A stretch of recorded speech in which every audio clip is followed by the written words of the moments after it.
with conversations that last. Sit back, relax, send in the group chat, the Jovonta Patton Podcast. Like, share, and subscribe. Drop a comment. YouTube, I'm on your head. Facebook, TikTok. YouTube, I'm on your head.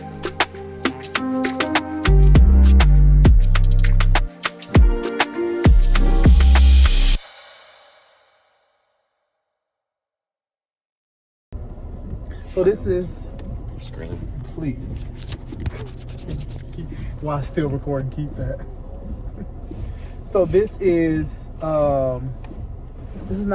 like an impromptu podcast. Word. We were talking. This is Vincent Bohanan, if you don't know. Name them two of your popular songs. Any Day Now, We Win. Hey man, Any Day Now. Really love that song. Yeah. So you were talking about a particular song that you came out with, and you felt like it got overshadowed because you had too many good songs in one record. Tell me more about that. As we were talking, I think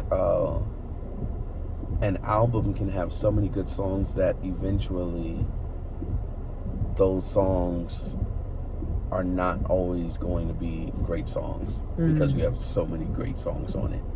And so growing up in my church, they used to have something called album fillers. And I used to always wonder, well, why didn't they record the good songs? And they have this corny song on the album. But now I'm realizing that once you put too many good songs on it, I think something's going to get overshadowed. So what would you say is a good number of songs? Twofold question for a new artist and then more of an established artist. Like, so you're crying, you okay? What? I don't know. So it sounds crazy to say don't put all of your good songs, because if you have so many good songs, what are you supposed to do? You know? Break it up. Or break it up. Right. I think that we should possibly do that.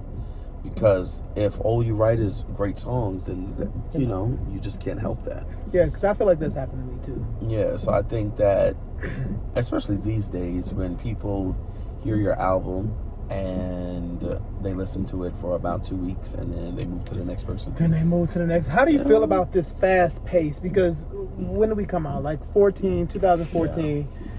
Yeah. And when we came out, people actually sat and listened to records and things of that nature. So how do you feel about things moving so fast, like recording faster, releasing it faster? Because, back in the day, you would record an album, and if it took 2 years to come out, that was almost a norm. Now people want it in 2 months. 2 months, because everything is about the pre-production, and it's already done by the time you get done with the live recording. Because everything is already pre-produced. Is that the word? Yeah. Yep. So, I don't know. To me, it's like we gotta really strategize and make sure that everything that we're doing is making sense. And, I don't think that people are really listening to long albums anymore. I think they just want a good couple of songs that they can teach their choir and ride off of that for a good 6 to 8 months, 12 months, whatever. And then circle back and put out the next 6 songs or whatever it may be. And that's how you kind of prolong everything. Yeah. Because if you've got so many, as I said before, a lot of these great songs are going to be overlooked, and they're going to pick that one song that they like and that one song that may be on the radio. Yep. And they're going to ride that, and they're not going to pay attention to everything else that's on the album. Exactly. And I believe that people have worked too hard on all of these songs for us to condense it down to content. Right. And so, I think it's just a learning process that we've got to really tap into to see how we move from this point, because everything is changing drastically so quickly. Yeah. And, so it's just like, well, what do we do? How do we do it? Yeah, because when did we meet? You talked about earlier the first concert. Yeah, 2014 was my first concert, July 2014. This month. Yeah. It's July now. It was probably around this time too. Oh wow. Because it was the 20-something.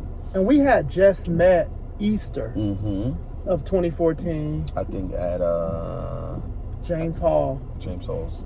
Y'all came Easter. in. You came with the choir. Y'all came in, and you looked back at me and said, "Who are you?" Yeah. Listen.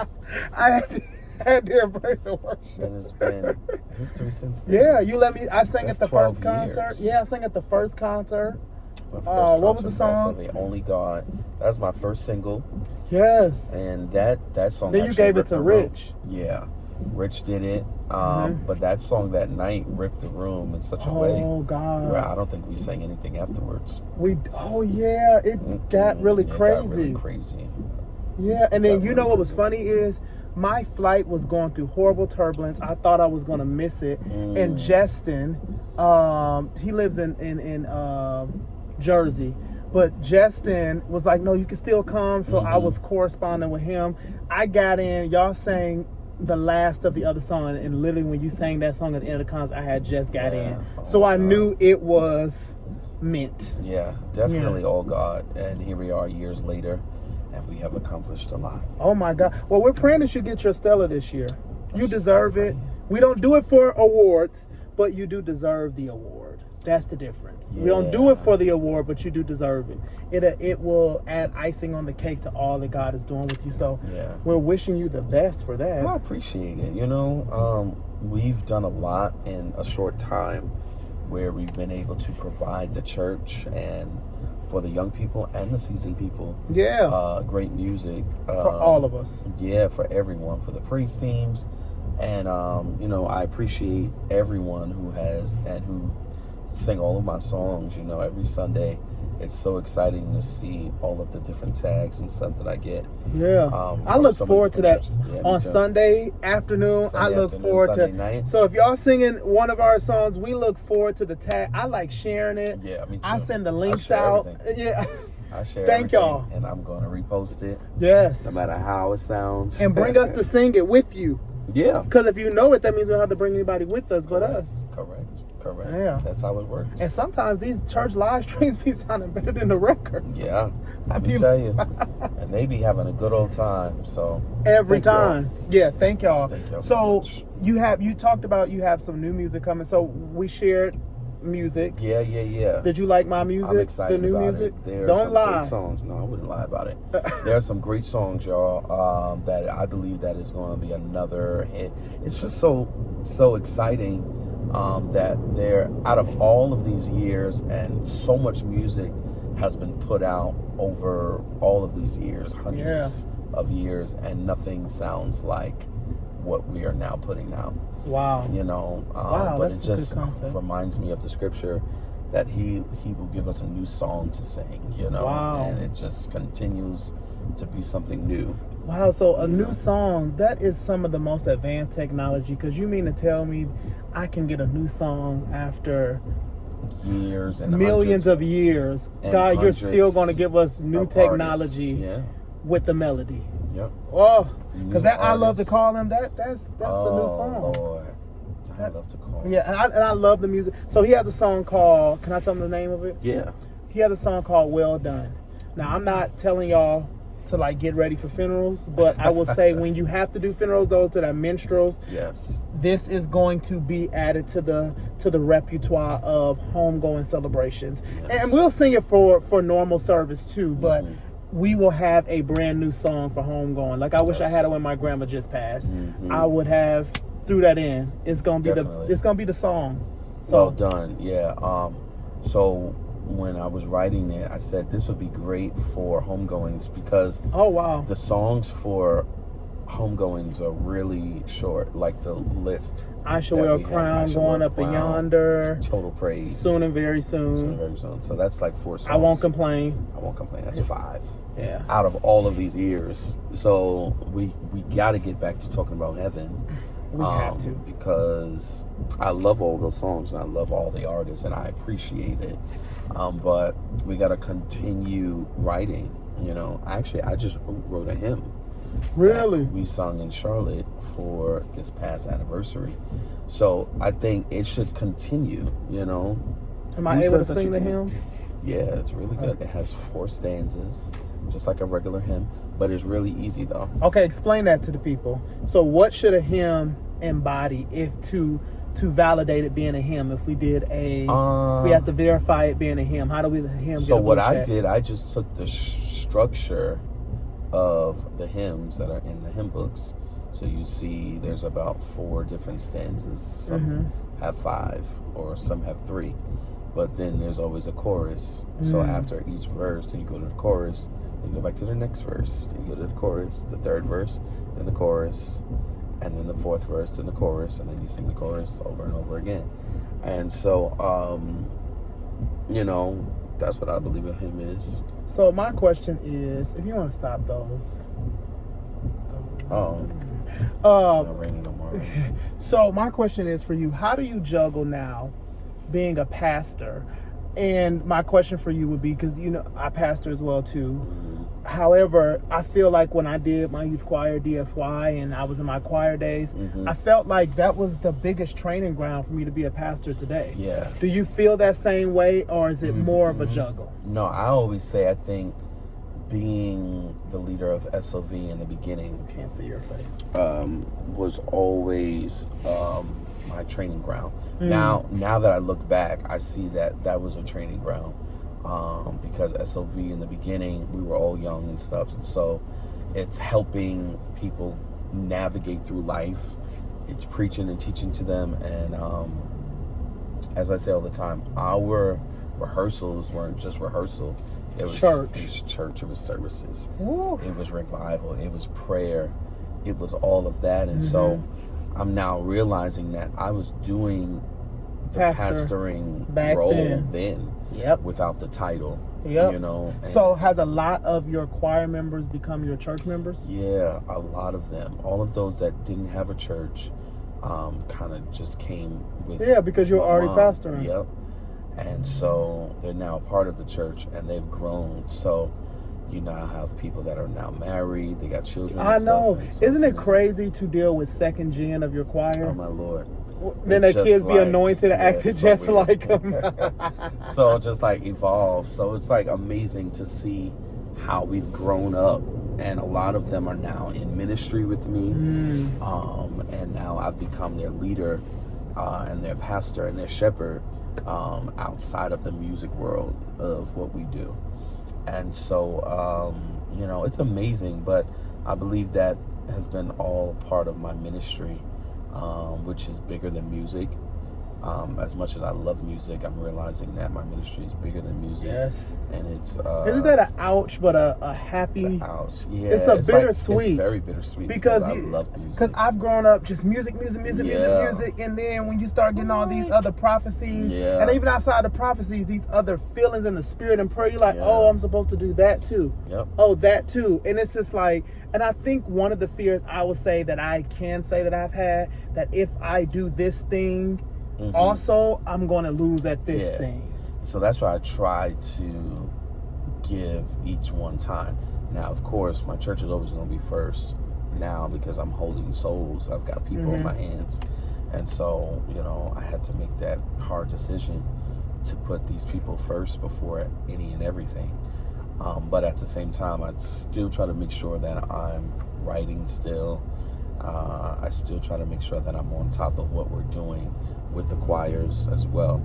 So may not be as much because, as you know, we used to do something every 4th Sunday night.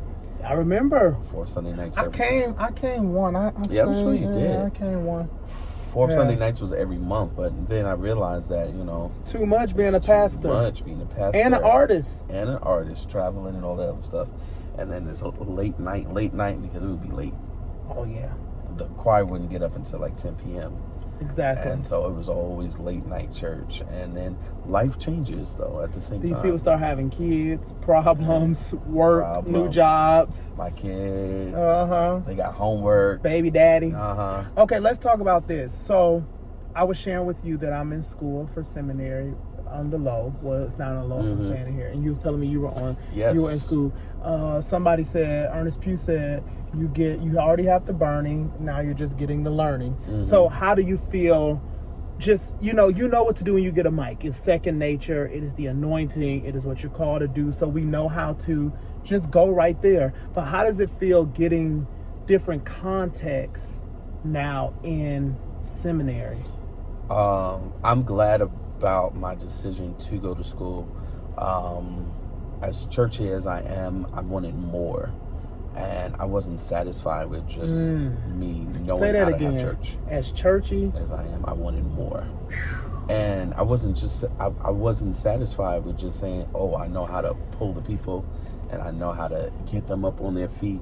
But I wanted something more than that, where I would be able to kind of expand my thinking and expand my learning about the word and how to preach and what to do, and just the whole theological approach to this thing called ministry. And so I did this for myself.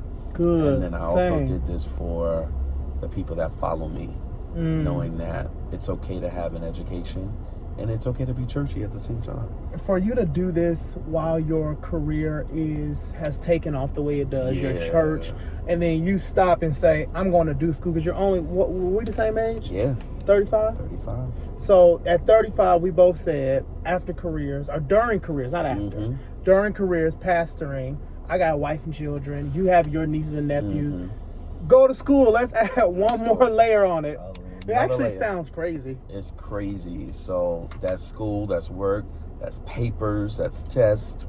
I got a paper.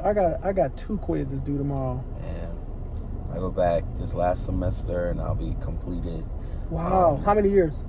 2.5. So God is good, but I'm excited about it because most people say that musical people can't preach and all this other stuff. I know. Don't you hate that?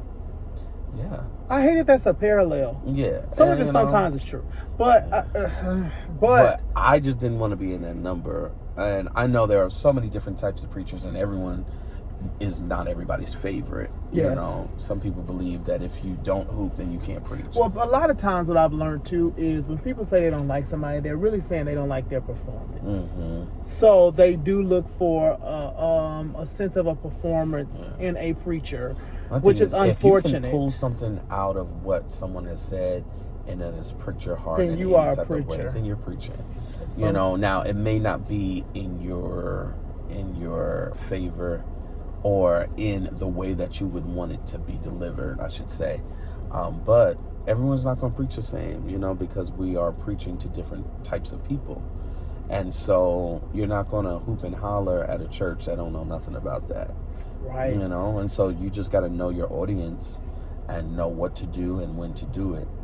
And so I wanted to erase that narrative on those that may be artists and those that are also in ministry, just to say we actually have an education. Listen, we know something. So how do you feel now being not the older artist, but you are the known artist now?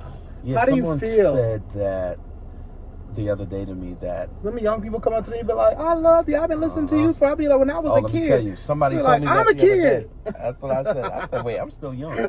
But somebody said that our grandparents had James Cleveland, our parents had Hezekiah Walker, and then our children now have myself.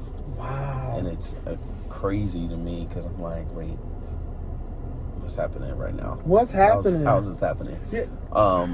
Because I enjoy all 3 generations. I love James Cleveland. I love Hezekiah Walker, Bishop Hezekiah Walker. The bishop. And so, you know, just to be considered as one of those in that lineup is amazing. So let's pause. Bishop Walker. I was telling you, Bishop Walker is coming from my pastoral installation, right? Yes. And I don't call it fan out, but it's honor out. Not fan out, honor out. I still have to pinch myself that he is such a man of God behind the scenes. And if I feel that way, you have had your whole life to witness his acceleration. How do you balance that with Bishop being such a he is gospel music. I know we talk about Yeah. other names and things that, and they are as well too. However, he had the church music then and now. I mean, Every Praise is not, it's not a teenage song still. You know what I'm saying? Like, Every Praise came, how do you come back decades later and give us an Every Praise and a better? How do you deal with having such proximity to a Bishop Hezekiah Walker? Because I know I honor God every time we talk. Just not fanning out, but the honor is just like, thank you, Lord. Yeah, it's amazing. You know, a lot of people talk about gatekeepers and all this other stuff, and I can honestly say that Bishop Walker is not one that is trying to block Not at all. what I'm trying to do or whatever, even though we may be in the same market right now, in the same industry, in the same circuit as having choirs, but he's not afraid of helping and Not at all. pushing me. You know, I think he's given a lot towards what I do and who I am. I actually spent like 10 years at the church. I remember when you were playing organ. After I left my home church, and I was over there for about 10 years or so up until the pandemic, and great experience, a great time, great teaching. Because I done came in on the Tuesdays and you was them Tuesday we Bible ran study prayer. And then Bible study, one time when I came to sing, and you know how they like to sit you in the back. I said, I want to go out for prayer. Right. And when I tell you, Bishop Walker gonna say, wait, you mean to tell me you want to go out for prayer? He gonna say, you're gonna make it. Yeah. Because you went out to the right thing. But just the prayers of the righteous in that room, but you was over there praying and on the organ. Yeah. On Tuesdays we would be in prayer, and it was something that he wanted us to be at, but at the same time we wanted to be there, you know. Bingo. So and these new babies don't want to be there. This was before you had your cell phone in every service. Because I mean I like cell phones in service because they're new evangelism tools. So I don't preach against it. I just sometimes wonder if I got my phone up the whole time, am I really into the moment? No, I don't think you can be, because you're too busy trying to record. And we've never had so many live streams that I wish I had live streams back in the day to go back to and just screen record what I need. I'm not going to have my phone the whole time if I can go back and record from YouTube. Right. But I get it. But I mean, now I don't want to I don't want to demonize anything. I just wonder how people maneuver in that.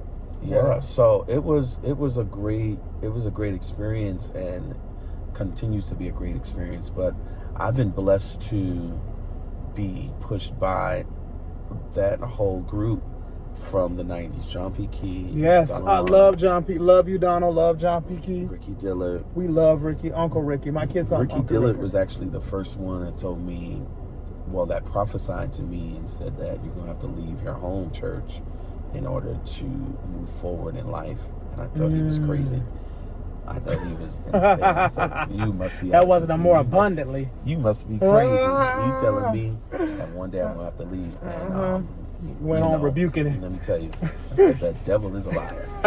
How dare he? But these men have been so instrumental in who I am, and so I definitely honor them for not being, those type of people that are afraid of what is coming up next. Yeah. After them. Yes. And I think they love the genre more than they love their name in the genre. Yeah. Because I think now we have YouTube and Facebook and Snapchat where you make these profiles that make it only and all about you, where these new artists, I feel like, don't do enough industry events. They're individual events, not industry events. It's to make you, I've seen when Stellars went to Vegas starting in 2015, that was the first year. He was 25. Can you believe that?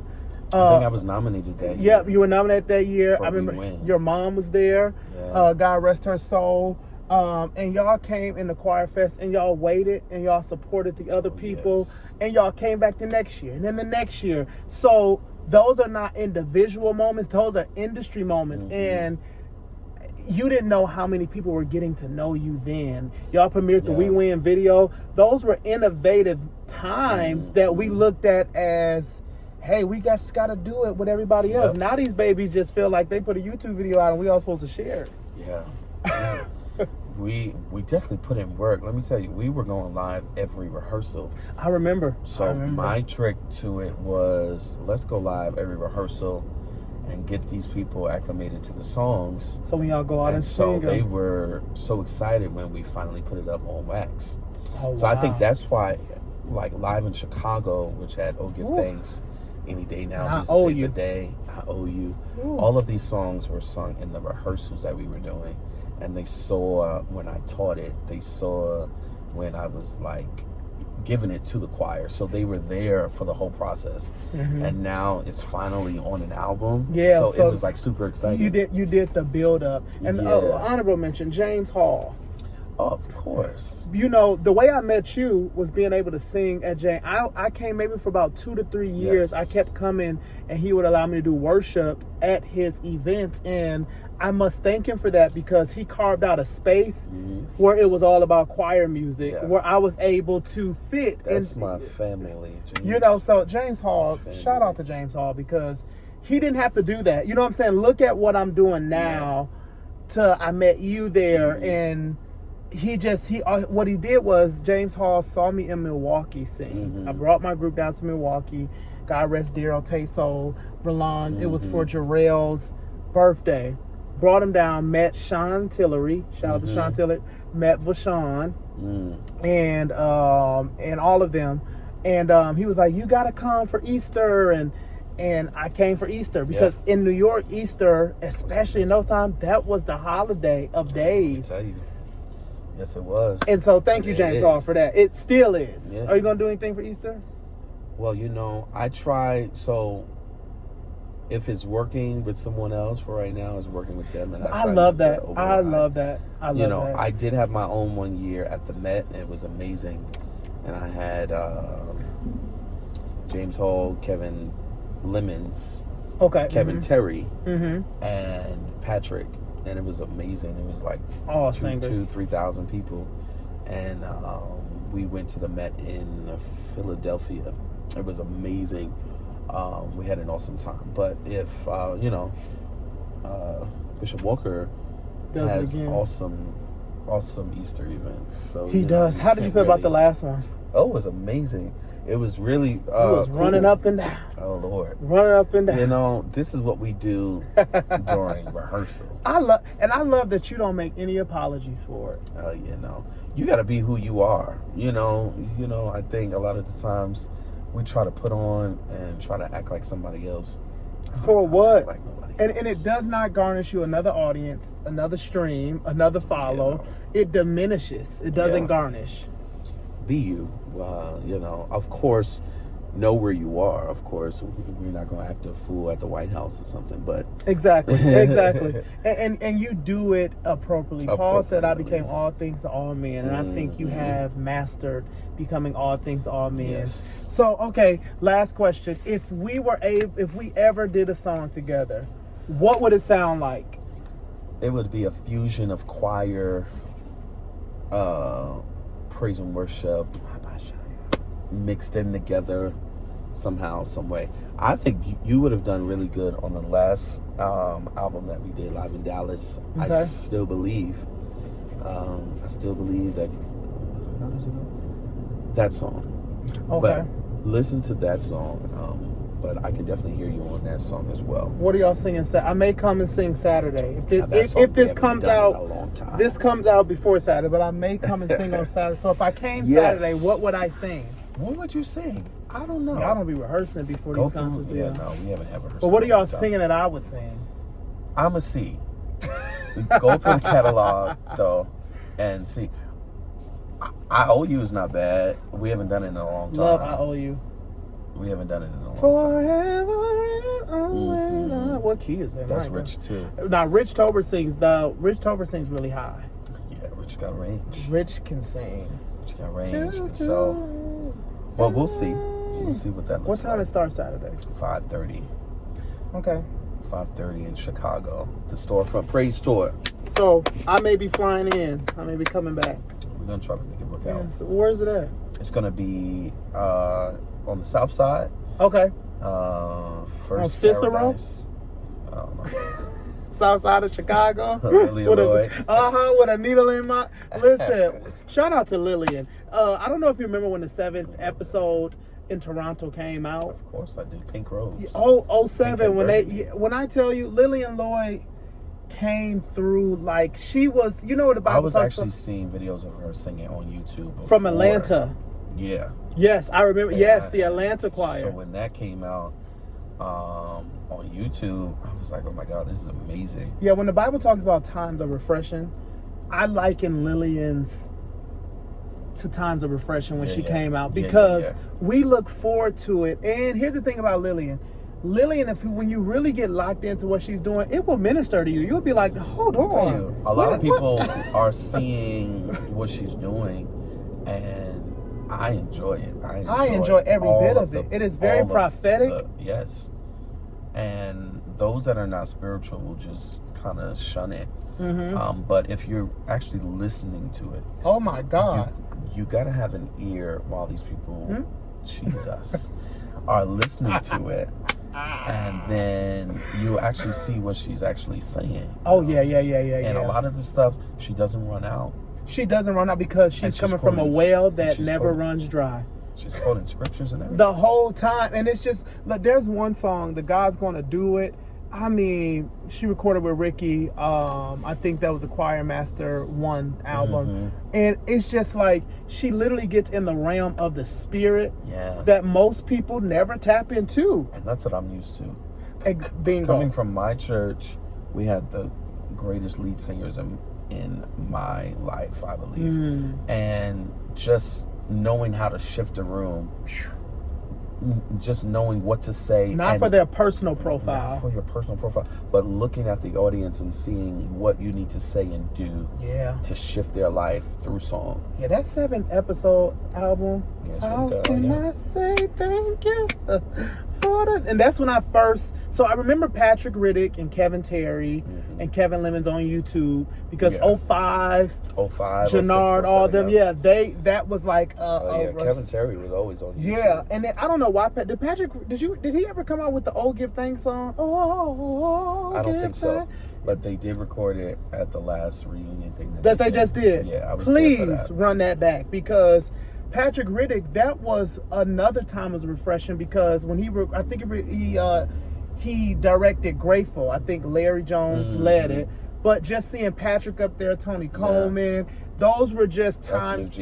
That's Chicago. That's what I know. Yeah, and so when he came about, that's when, New G has like Rashida and all these amazing, collective of singers, which are amazing. But in that particular time, when you saw Patrick, it was a pleasant surprise because you knew he wasn't from Chicago. And it was like, oh, wow. And then we come out and direct, and then Kevin Terry. Before J.J. Harrison recorded He Is Exalted, I literally could have... Live in Baltimore. I literally could have paid Kevin Terry's bills for 6 years by listening to He Is Exalted with Jannard them in that rehearsal. And the We Have Come to Worship, the prelude to worship, the Greg Roberts joint. Those were the days of choir. The way I started singing My Hands Are Lifted Up. Yes, the way I started singing My Hands Are Lifted Up was from hearing Kevin Lemons. And that's why I say the choir didn't go anywhere. That's what I'm saying. These people have been singing throughout it got on all YouTube. Of the early 2000s while praise and worship was like thriving. You had Israel, you had Judith and all them that were putting out new great praise and worship. And J.J. Harris, but J.J. Harrison had that good time with that Incredible God, Incredible Praise CD. Now, that album was amazing. That goes down in history as well. Is the rock. All of that stuff. But these choirs have not gone anywhere. They didn't go, Dexter Walker them, they didn't go anywhere. And that was another time, since we're in Chicago, that also was the era where Malcolm Williams had that Second Chance CD. Malcolm Williams. In Great Faith. Though, Mark Hubbard. That's what I'm saying. Even do you remember the Lift Him Up version that Dexter Walker had? Of Zion. You know what I'm saying? Lift him up, lift him up. That was all over YouTube, and all of the college choirs were singing. Exactly. This kid all the way up there. That is pretty scary. Sorry, y'all. So that was. So you remember that time? Of course. Okay. I was all over YouTube. Yes. YouTube was like everything. And that's when the numbers were 100% real. And the voices of Citadel. Oh my God! Woo! I've learned to trust him. Trust him. I've learned. You get the glory. Count on me. Count on me. Won't it be wonderful? Oh my goodness. Those were all see. It's good to see. People think now that they hear me do worship, the world kind of only knows me for that, which I'm totally you fine got with. choir music. I do. Come on. But that's what I kind of gleaned from was that, like, even now for consecration, I'm going to throw on a Vincent Bohanan, J.J. Harrison, Ricky Dilla. Like, that's a mix. Yeah.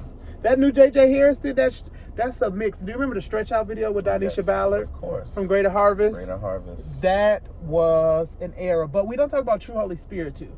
Holy Spirit. Larry Trotter was kind of years beyond with the church choir. The Lord is blessing me. Right. It's only a test. It's only a test. Yeah. So they also had some great albums as well. They did. And so it's good to see that. But can you believe it now that people look at you or myself and they'll sing our songs, and in 10 years from now they'll say, remember we was watching such and such? I'll just be like, oh, this is great. But we thank you, Vincent, for all that you do. And we never want to become common or familiar. And so we're just praying for the best for Stellars. I appreciate it. And we're going to be there rooting you on. Shout out to all of the people. I think Jay Williams and Montre. Yes. Montre's nominated. Jay Williams had a great song this year. Hold to His Hand. Hold. All over TikTok. Hold. And, everything comes in time, no? Everything. You know how long I've been out before I won a Stellar? You know what I'm saying? Like, we're talking all of this, and I finally won one when God was ready for it. And I do understand you feeling like, when is it going to happen? But I had two really close people die to me, family members, and I must say that I was glad that I won my Stellar when I did, because they were here. And now this year I'm not nominated or anything, which when I tell you, I feel great about that because it's somebody else's turn. I think the thing is, we want to win to take it all for ourselves. It's your turn. Yeah. So I was happy that God did it then because they needed to see it then. So I believe that who needs to see it for you, we're all going to see it now. Yeah, I believe it. So we're rooting for you. Charles Butler, we didn't shout out Charles Butler. Charles Butler. We love you, Charles. They've been around for a long time, too. We love Charles. The blood. Listen, that Make It, I don't know if people really know, but when Charles did Make It, that was so viral. Now, the only thing that I will rebuke Charles for is Charles did a live recording. And I came, and he had William Murphy come and pray. He had Byron Cage open up. It was great. And Charles scratched the album. Charles is like Beyonce. He'll scratch something in a minute. Oh, Lord. Yeah, he scratched the album, but Charles, we want the album. Put it out. Yes, thank you for this impromptu time with. I enjoy this stuff. It's so good. Yeah, it's history, and love you all. Get his music, get my music, book us to come sing. We're not expensive. Let's do it. It's my show. We're gonna have a blast with conversations that last. Sit back, relax, send in the group chat, the Jovonta Patton Podcast.